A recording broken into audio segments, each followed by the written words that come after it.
भौतिक विज्ञान की इस ऑनलाइन कक्षा में आपका हार्दिक अभिनंदन और स्वागत है। प्यारे छात्रों, आज इस कक्षा के माध्यम से हम भौतिक विज्ञान, जिसका विषय कोड 129 है, कक्षा 12 के पाठ्यक्रम के अंतर्गत इकाई 1 स्थिर वैद्युतिकी के अध्याय 1 कूलाम का नियम तथा विद्युत क्षेत्र के तहत अक्षीय स्थिति में विद्युत द्विध्रुव के कारण विद्युत क्षेत्र की तीव्रता का सूत्र स्थापित करेंगे। प्यारे बच्चों, एक बार हम फिर से देखते हैं कि आज इस कक्षा का उद्देश्य क्या है। आज इस कक्षा के माध्यम से हम अक्षीय स्थिति में वैद्युत द्विध्रुव के कारण विद्युत क्षेत्र की तीव्रता का सूत्र स्थापित करेंगे। प्यारे छात्रों, पिछली वीडियो में हमने विद्युत द्विध्रुव की परिभाषा पढ़ी और साथ ही विद्युत द्विध्रुव आघूर्ण को भी परिभाषित किया। एक बार हम उसी परिभाषा को पुनः दोहराते हैं कि वह निकाय जिसमें दो बराबर परंतु विपरीत आवेश एक दूसरे से अत्यंत अल्प दूरी पर स्थित होते हैं, विद्युत द्विध्रुव कहलाता है। और विद्युत द्विध्रुव आघूर्ण क्या होता है? किसी विद्युत द्विध्रुव का विद्युत द्विध्रुव आघूर्ण उसके किसी एक आवेश के परिमाण तथा दोनों आवेशों के बीच की दूरी के गुणनफल के बराबर होता है।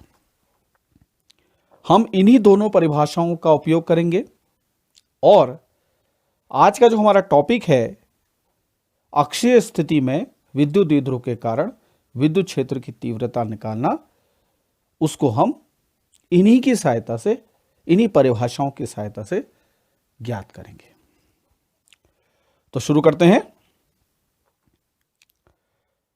अक्षीय स्थिति में विद्युत द्विध्रुव के कारण विद्युत क्षेत्र की तीव्रता निकालने के लिए पहले हम विद्युत द्विध्रुव का चित्र बनाते हैं। प्यारे छात्रों, आप सभी को मालूम है, ऐसा निकाय जिसमें दो बराबर परंतु विपरीत आवेश बराबर परंतु विपरीत आवेश माइनस प्लस एक दूसरे से अत्यंत अल्प दूरी पर स्थित होते हैं। अल्प दूरी क्या बताई थी हमने? 2L। तो ये जो चित्र है ये विद्युत द्विध्रुव को बताता है। प्यारे छात्रों, विद्युत द्विध्रुव की दो स्थितियों में हम विद्युत क्षेत्र की तीव्रता ज्ञात करेंगे। आज हम अक्षीय स्थिति में विद्युत क्षेत्र की तीव्रता ज्ञात करेंगे और आने वाले वीडियो में हम निरक्षीय स्थिति में, और उस पर भी हम चर्चा करेंगे कि अक्षीय स्थिति क्या होती है और निरक्षीय स्थिति क्या होती है।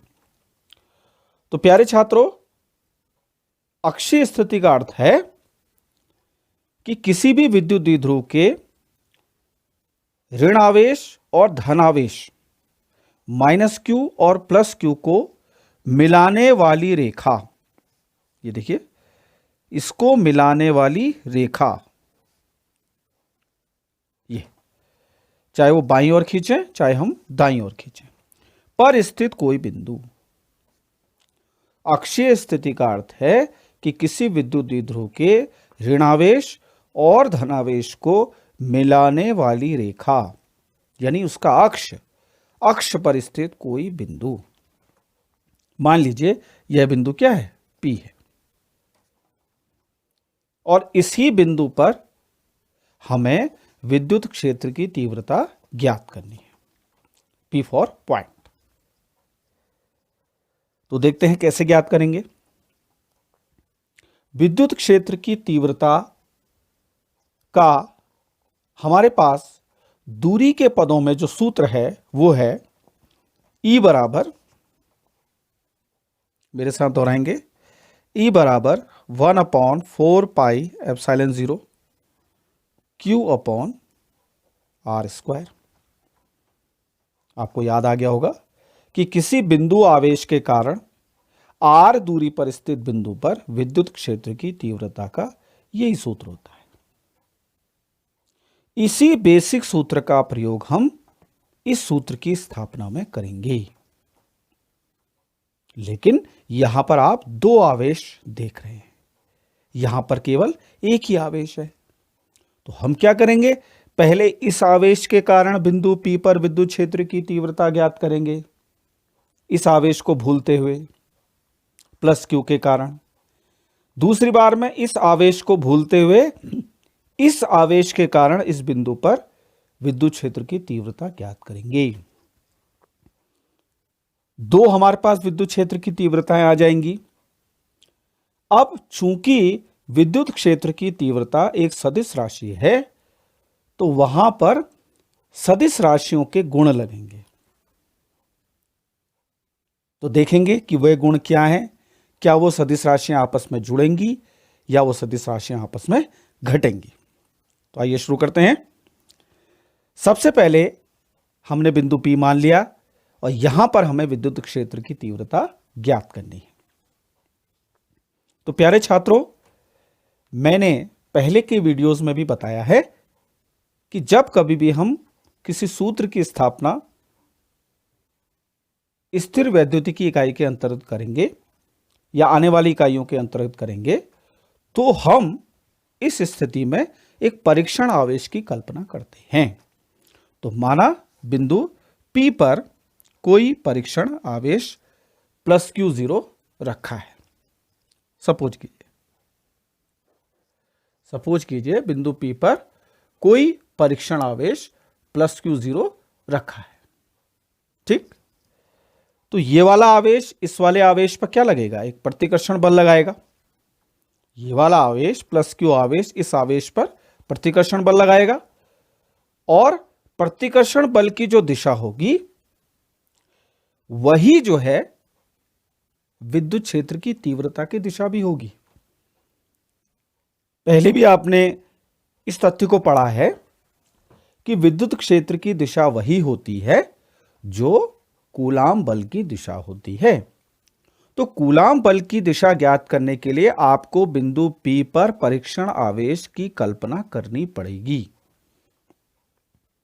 तभी आप ये डिसाइड कर पाएंगे कि यह प्रतिकर्षण बल होगा कि आकर्षण बल होगा।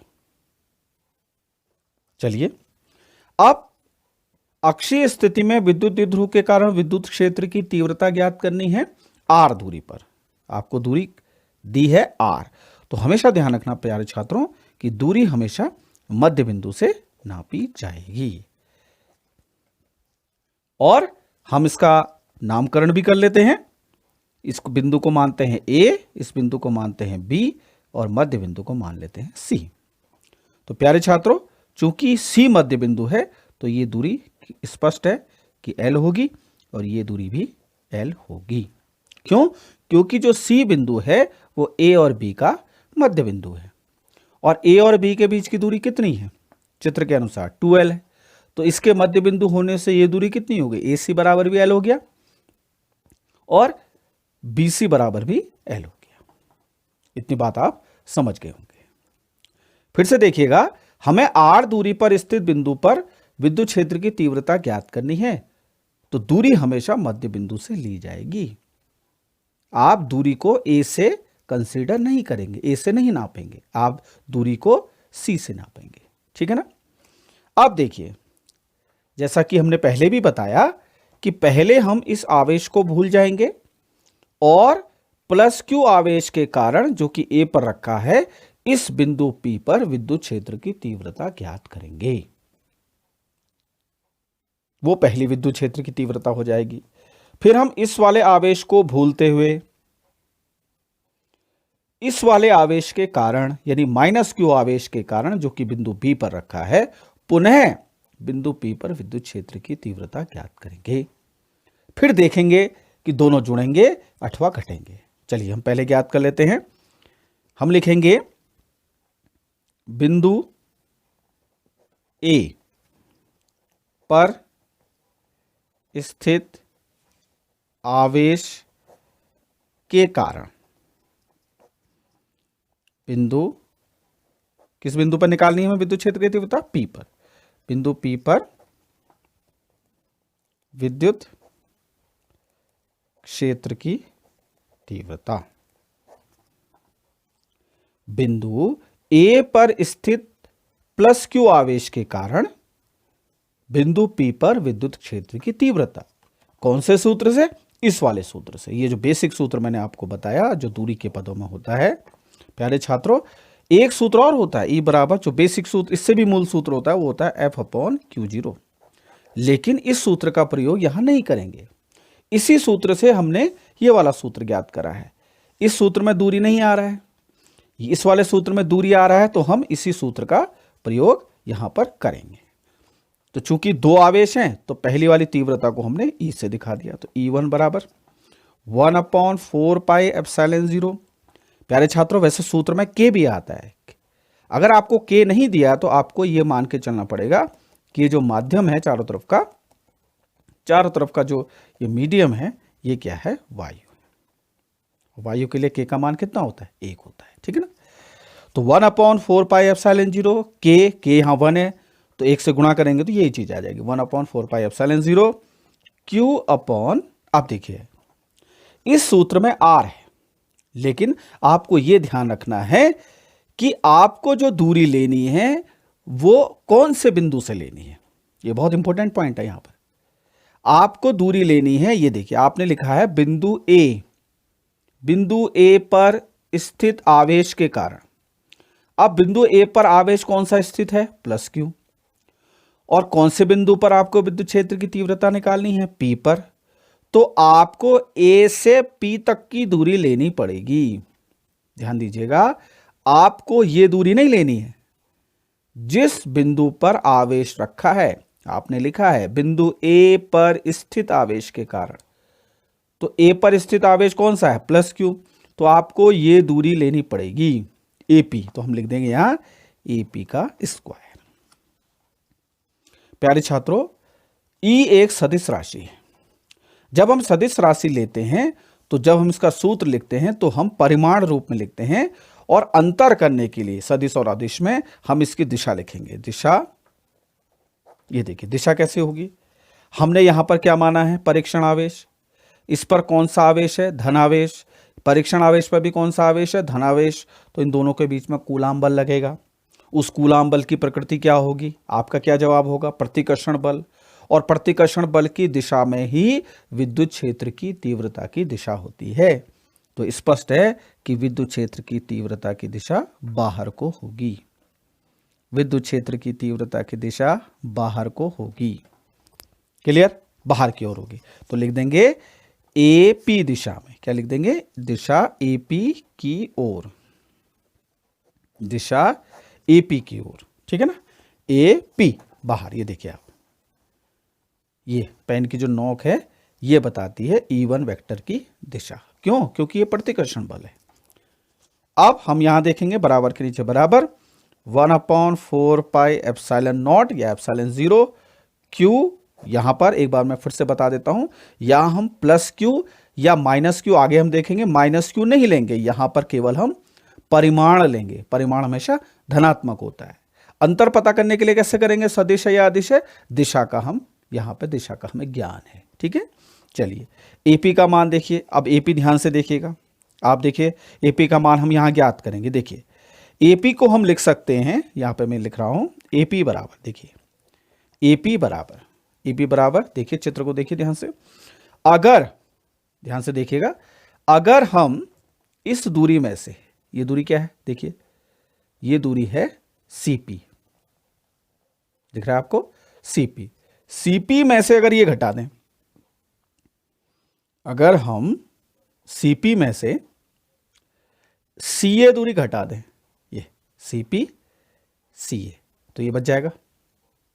फिर से देखिए, सीपी दूरी में से अगर हम सीए दूरी घटा दें तो ये दूरी आ जाएगी ना। तो क्या आएगा बोलो? एपी बराबर आ जाएगा, एपी बराबर आ जाएगा CP minus CA. CP minus CA.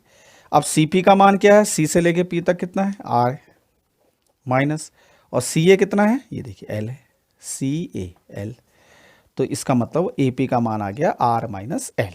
ये देखिएगा, तो यहां लिख देंगे आर माइनस एल का वर्ग। ये हो गई समीकरण नंबर 1। तो प्यारे बच्चों, आपको समझ में आ गया होगा कि E1 का मान हम कैसे निकालेंगे। ठीक है ना। अब देखिए, अब दूसरा बिंदु, क्योंकि विद्युत द्विध्रुव तो दो आवेशित कणों से मिलकर के बना होता है। प्रकृति कैसी होती है, परिमाण में बराबर होते हैं, लेकिन प्रकृति जो है यानी एक प्लस होगा और एक माइनस होगा। तो लिखेंगे बिंदु बी। ये देखिए दूसरा आवेश किस बिंदु पर स्थित है, बी बिंदु पर। तो बिंदु बी पर स्थित आवेश के कारण बिंदु P पर विद्युत क्षेत्र की तीव्रता, विद्युत क्षेत्र की तीव्रता। तो यहां हमने E1 लिया है पहले बिंदु के कारण, तो यहां हम लेते हैं E2। तो बराबर पुनः 1/4 पाई एप्सिलॉन 0, के का मान हमने कितना माना है, वायु होने के कारण 1 हो गया। ये देखिए मैंने पहले ये बताया है, जब परिमाण लेंगे तो हम जो है प्लस माइनस का निशान नहीं लेंगे, तो यहां भी हम केवल Q लेते हैं। अब देखिए किस आवेश के कारण किस बिंदु पर स्थित है, बी बिंदु पर। बी बिंदु पर स्थित आवेश है तो हमें बी बिंदु से ही दूरी लेनी पड़ेगी। तो बी बिंदु से दूरी कितनी है यहां तक की, बीपी। तो बीपी का वर्ग। ठीक। अब देखिए आप फिर यहां पे बीपी का मान निकालेंगे हम। ये देखिए चित्र को ध्यान से देखिएगा, बीपी, ये देखिए यहां से यहां तक की दूरी का मतलब ये हुआ कि अगर हम इस दूरी में, ये देखिए कौन सी, सीपी, सीपी में ये जोड़ दें, सी भी जोड़ दें, यहां से जुड़ी, या ऐसा कह सकते हैं पीसी, यहां से यहां तक चले, पीसी चले, उसके बाद ये भी जोड़ दिया हमने, सीबी भी जोड़ दिया, तो ये दूरी हमें पूरी यहां से यहां तक की प्राप्त हो जाएगी। तो हम क्या लिख सकते हैं, इसको लिखेंगे बीपी को हम लिख सकते हैं बीसी। देखिए बीसी, बीपी को हम लिख सकते हैं ये बीसी, बीसी, बीसी और plus CP, BC plus CP. अब बीसी कितना है, देखिए बी से लेके सी तक की दूरी कितनी है, एल, और सी से लेके पी तक की दूरी कितनी है, आर। तो ये हो जाएगा एल प्लस आर या आर प्लस एल, जो कि यहां पे हमने आर को पहले लिखा है आर माइनस एल, इसी को इसी रूप में लिख लेंगे आर प्लस एल। यहां मान लगा देंगे बराबर 1/4 पाई एप्सिलॉन 0 क्यू अपॉन, ये देखिए आर प्लस एल का वर्ग। अब प्यारे छात्रों दिशा देखेंगे, हमने यहां पर परीक्षण आवेश पहले से ही माना है प्लस Q0, और बिंदु बी पर जो आवेश रखा है उसकी प्रकृति कैसी है, वो ऋणावेशित कण है। तो कूलाम के नियम से ऋणावेश और धनावेश के बीच में कौन सा बल लगेगा, कूलाम बल लगेगा, लेकिन उसकी प्रकृति क्या होगी, आकर्षण की। आकर्षण का मतलब अपनी तरफ खींचना। ये देखिए, तो जिस दिशा में आकर्षण बल होगा विद्युत क्षेत्र की तीव्रता की दिशा भी वही होगी। तो इसका अर्थ यह है कि विद्युत क्षेत्र की तीव्रता इस दिशा में होगी।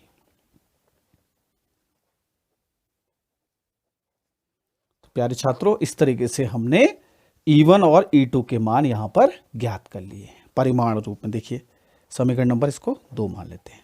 E1 का मान आ चुका है और समीकरण 1 से, और समीकरण 2 से E2 का मान भी हमें मिल चुका है। अब हम क्या करेंगे प्यारे छात्रों, मैंने पहले भी आपको बताया है कि E1 और E2 दोनों ही सदिश राशियां हैं।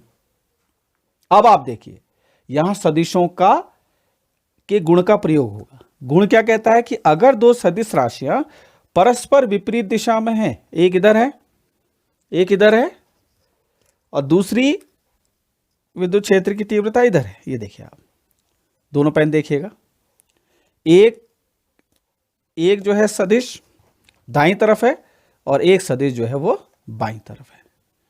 तो इनका परिमाण जब हम निकालेंगे तो हम अधिक जो ताकतवर सदिश होगा, यानी जिसका परिमाण ज्यादा होगा, उसमें से कम परिमाण वाले को घटा देंगे। अब कैसे पता लगेगा किसका परिमाण ज्यादा है और किसका कम है, ये देखिए ध्यान से देखिएगा। हमें कैसे पता लगेगा कि E1 बड़ा है कि E2 बड़ा है। अगर E1 बड़ा है तो परिमाण आ जाएगा, और ये तो हमें स्पष्ट हो गया कि दोनों को हमें घटाना है। घटाना क्यों है, क्योंकि इनके बीच का जो कोण है वो 180 डिग्री है। अगर ये एक ही दिशा में होते तो जुड़ जाते सदिश के नियम से। अब चूंकि ये दोनों विपरीत दिशाओं में हैं इसलिए घटेंगे, लेकिन हमें ये नहीं पता है कि हम E1 में से E2 को घटाएं कि E2 में से E1 को घटाएं। तो प्यारे छात्रों, इसका जो हल है, इस समस्या का जो हल है वो बहुत ही आसान है। इस सूत्र को आप ध्यान से देखिए। यह सूत्र कहता है, ये देखिए R नीचे आ रहा है, हर में आ रहा है। हर का अर्थ होता है कि अगर R का मान कम होगा तो विद्युत क्षेत्र की तीव्रता अधिक होगी, क्योंकि यह इसके व्युत्क्रमानुपाती है। फिर से देखिएगा, यह सूत्र कहता है कि R का मान कम होने पर विद्युत क्षेत्र की तीव्रता का मान अधिक होगा। तो इसी गुण का प्रयोग हम यह निर्धारित करने में करते हैं कि E1 का मान अधिक होगा कि E2 का मान। देखिए प्यारे छात्रों, यह है पहली समीकरण कहती है R1 R माइनस L, और दूसरी कहती है R प्लस L। तो प्यारे छात्रों, आप ही बताइए कि R माइनस L अधिक होगा कि R प्लस L। वीडियो को देखते भी रहिए और जवाब भी देते रहिए कि R माइनस L अधिक होगा कि R प्लस L। यह माइनस वाली संख्या है प्यारे छात्रों, तो माइनस वाली संख्या क्या होगी? कम होगी। और इसमें जोड़ा जा रहा है तो यह संख्या क्या होगी? अधिक होगी।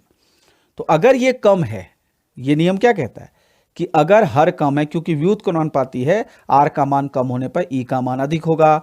यहां पे देखिए ये कम है, तो इसका मतलब E1 का मान E2 के मान से अधिक होगा, है ना। लिखेंगे स्पष्ट है,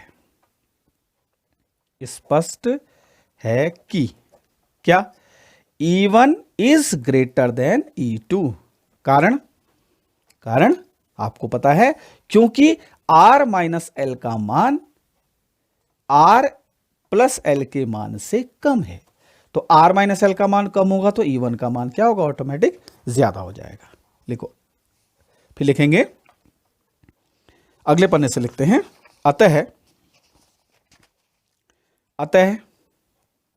अतः बिंदु P पर परिणामी मतलब दोनों को जोड़ के या दोनों को घटा के, परिणामी विद्युत क्षेत्र की तीव्रता, परिणामी विद्युत क्षेत्र की तीव्रता। बोलिए, तो इसको हम E से दिखाते हैं। अब आपको स्पष्ट है दोनों के बीच का कोण कितना है, फिर से हम देखेंगे 180 डिग्री है। और तो हमें पहले कंफ्यूजन हो रहा था कि E1 बड़ा है कि E2 बड़ा है, तो किस में से घटाएं। आपको यहां स्पष्ट हो गया कि E1 बड़ा है E2 से, तो आपको घटाने में कोई दिक्कत नहीं होनी चाहिए। तो E1 माइनस E2, ठीक। आप लिख भी देंगे चूंकि E1 का मान E2 के मान से अधिक है। प्यारे छात्रों, इसके नीचे हल करते जाएंगे। E1 का मान लिखेंगे। E1 का मान देखिए क्या लिखा है, 1/4 पाई एप्सिलॉन 0 Q R बट्टे R माइनस L का होल स्क्वायर। लिखते जाएंगे 1/4 pi epsilon 0 Q upon R minus L का वर्ग माइनस E2 का मान देखेंगे 1/4 pi epsilon 0 Q upon R plus L का होल स्क्वायर। तो 1/4 pi epsilon 0 Q upon R plus L का होल स्क्वायर, बराबर के नीचे बराबर। कुछ यहां पर कॉमन है उसको बाहर निकाल लेंगे और लिख लेंगे ब्रैकेट में माइनस 1/R प्लस L का वर्ग। ये देखिए 1/4 पाई एप्सिलॉन 0 बाहर, दोनों में आवेश भी कॉमन है बाहर, ब्रैकेट 1/R माइनस L का वर्ग बचा, माइनस 1/R प्लस L का वर्ग बच गया, बराबर के नीचे बराबर। 1/4 पाई एप्सिलॉन 0 Q। अब प्यारे छात्रों, यहां पे हम इसका लॉसो लेंगे R प्लस L का वर्ग, तो इससे कटेगा तो ये बचेगा, इसका 1 से गुणा करेंगे तो क्या आ जाएगा, आप ये पहले से जानते हैं इस प्रकार के भिन्नों को हल करना। तो ये हो जाएगा R माइनस L का वर्ग, इसको उतार लेंगे। अब प्यारे छात्रों, इसको हल करने के दो तरीके हैं।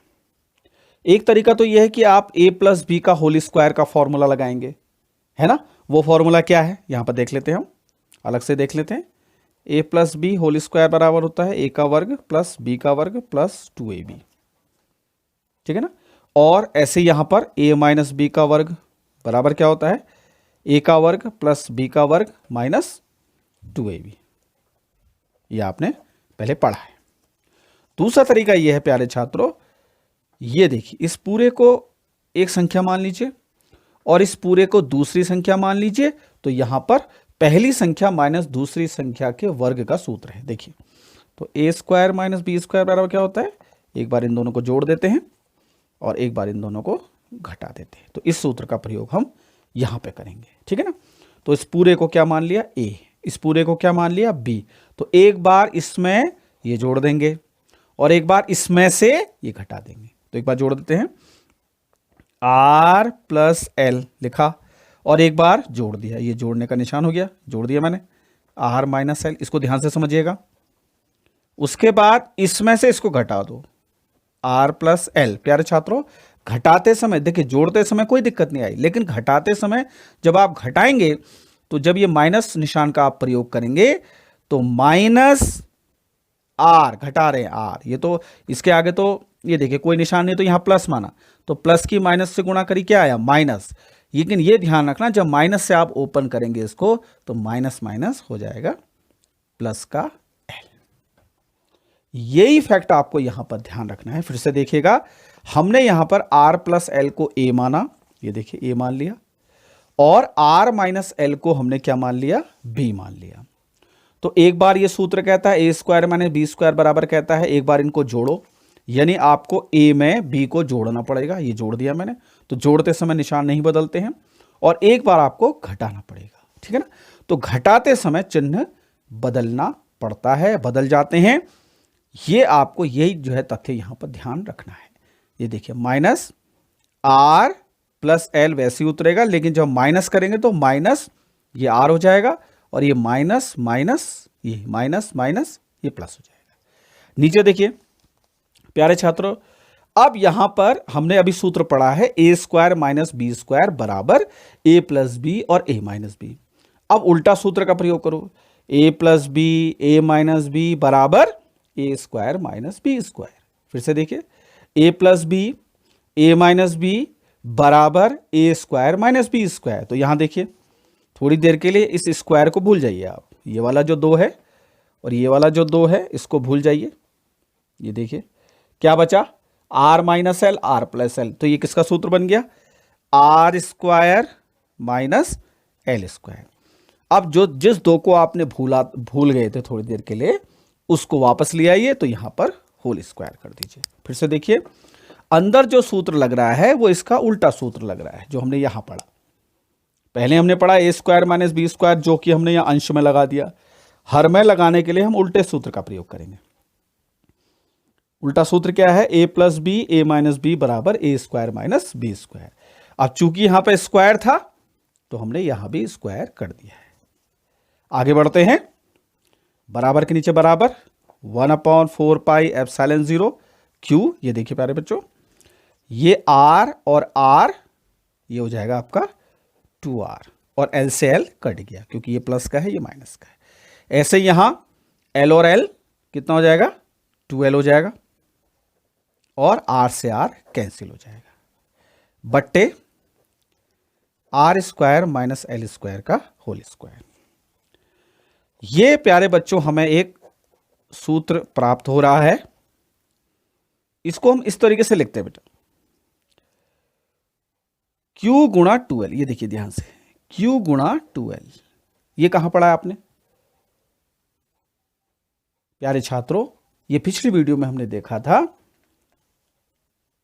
Q गुणा 2l बराबर, याद कीजिए, P बराबर Q गुणा 2l, यानी किसी विद्युत द्विध्रुव का जो आघूर्ण का फॉर्मूला होता है उसकी परिभाषा क्या होती है, किसी विद्युत द्विध्रुव का विद्युत द्विध्रुव आघूर्ण उसके किसी एक आवेश के परिमाण और दोनों आवेशों के बीच की दूरी के गुणनफल के बराबर होता है। ठीक है, तो इसका मतलब Q गुणा 2l का मतलब हो गया P। ठीक, ये हो गया P यानी कि विद्युत द्विध्रुव आघूर्ण। ये हो गया 2r बट्टे R square minus L square का होल स्क्वायर। आप ब्रैकेट में लिख देंगे, चूंकि Q गुणा 2l बराबर P। आपने ये पढ़ा है P बराबर Q गुणा 2l, तो उल्टा सूत्र का प्रयोग कर देंगे। अब प्यारे छात्रों यहां कुछ चीजें समझने की हैं। थोड़ा ध्यान दीजिएगा, पुनः देखिएगा। यह विद्युत द्विध्रुव का चित्र है। यह दूरी L है, यहां से यहां तक की दूरी। और परिभाषा क्या है विद्युत द्विध्रुव की? कि ऐसा निकाय जिसमें दो बराबर परंतु विपरीत आवेश एक दूसरे से अत्यंत अल्प दूरी पर स्थित होते हैं, उसको विद्युत द्विध्रुव कहते हैं। तो जाहिर है ये जो दूरी है 2L है, ये बहुत ही कम है। तो जब 2L कम है तो ये L भी कम होगा, ठीक है ना। जब L कम है तो L का स्क्वायर भी और कम होगा। L का स्क्वायर भी कम होगा। किसकी तुलना में? R की तुलना में। प्यारे छात्रों फिर से देखिएगा, L का मान किसी विद्युत द्विध्रुव के केस में, चूंकि ये जब हमने इसका उदाहरण बताया था विद्युत द्विध्रुव का, तो बताया था कि जल का अणु, HCl का अणु, मीथेन का अणु, तो अणु हमें आंखों से नहीं दिखाई देते हैं। तो इसका मतलब ये दूरी जो है वास्तव में बहुत छोटी है। लेकिन अपेक्षाकृत जिस बिंदु P पर हम विद्युत क्षेत्र की तीव्रता ज्ञात कर रहे हैं, वो दूरी अपेक्षाकृत अधिक होती है। तो यहां पे हम लिखेंगे चूंकि, देखेंगे, चूंकि L का मान छोटा होता है, किससे? R स्क्वायर से। L क्या है? फिर से देखिएगा, L क्या है? L है आधा। किसी विद्युत द्विध्रुव की जो दोनों ध्रुव हैं उनके बीच की दूरी का आधा। तो ये मान वास्तव में R के मान से कम होता है, इसीलिए L स्क्वायर का मान और अधिक छोटा होगा। ये देखिए, ये छोटे का निशान है, ये और अधिक छोटा, क्योंकि अगर कोई संख्या किसी दूसरी संख्या से छोटी होती है तो उस संख्या का अगर हम वर्ग करें तो वो संख्या और छोटी हो जाती है R स्क्वायर से। अतः उक्त सूत्र में R स्क्वायर की तुलना में, ये बहुत इंपॉर्टेंट पॉइंट है, R स्क्वायर की तुलना में L स्क्वायर को छोड़ने पर मतलब इसकी वैल्यू को नगण्य मानने पर, अर्थात L स्क्वायर बराबर नगण्य लेने पर, ना के बराबर, तो इसको 0 ही मानते हैं हम, ठीक है ना। तो E बराबर आ जाता है 1/4 pi epsilon 0 2PR upon R square. अब देखिए यहां पे L का मान नहीं लेना है तो L को छोड़ दीजिए, तो ये हो जाएगा होल स्क्वायर। तो लास्ट में अंतिम फॉर्मूला जो बना है वो बना है 1/4 पाई एप्सिलॉन 0, ये देखिए आप 2P upon R cube, 2P upon R cube. ये देखिएगा कैसे। प्यारे छात्रों जब हम इसको हल करेंगे तो E बराबर है 1/4 पाई एप्सिलॉन 0 2PR, और नीचे कितना आएगा?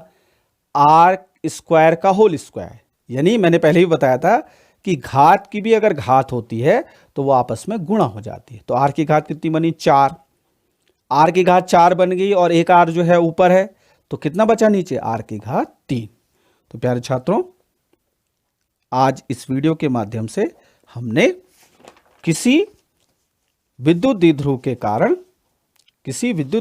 कारण अक्षीय स्थिति का मतलब किसी विद्युत द्विध्रुव के दोनों आवेशों को मिलाने वाली रेखा पर स्थित कोई भी बिंदु।